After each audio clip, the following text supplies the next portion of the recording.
Hey guys, I'm Dr. Mike and you're in the Pop University lab, where today we're going to be discussing the second exercise in our 5-part series related to lower extremity stretching.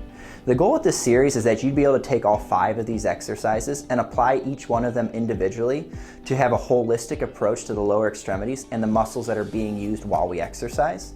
But it's absolutely appropriate to nitpick and pick a specific few exercises that might be something that you're trying to address specific to your training or a deficit that you're working through. That would also be appropriate.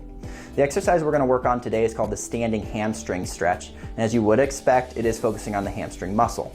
Specifics of that muscle would be the biceps femoris, both the long head and the short head. That's going to be the outside hamstring muscle, followed by the semimembranosus and the semitendinosus, which are going to be that inside hamstring muscle, a little bit closer to the adductor, sometimes causing internal or medial symptoms. This exercise is going to be really appropriate for any of our high force production or long duration athletes.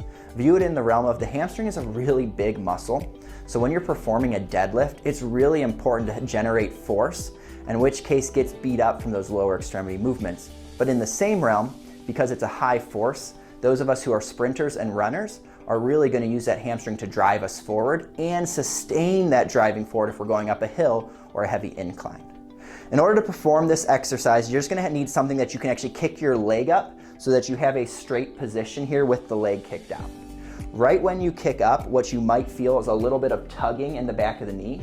If that's the case, you can actually take a slack out of your calf by letting your foot push forward. But if you pull your foot backward, you might again feel that tugging in the back of your knee. So we want to let the foot off because this is meant to be more of a hamstring stretch. Now what happens here is a lot of times people want to roll forward and they roll forward at their spine. And again, you're getting the posterior chain, but you're really not focusing specifically on the hamstring. So what my encouragement here for most athletes is to treat this almost like a hinging movement, like if you're doing a deadlift.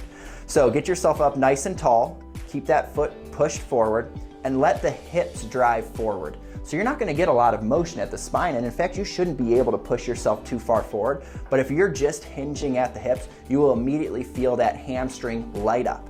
You can increase pressure from one direction or the other by shifting side to side, but no matter what, you're going to want to hold this stretch for at least 18 seconds to get permanent change or deformation to the tissue, which is where you really start seeing the benefit from stretching. You can take it longer than this to get further benefit, but we need to be at least at that baseline. Thanks so much for joining us today, guys.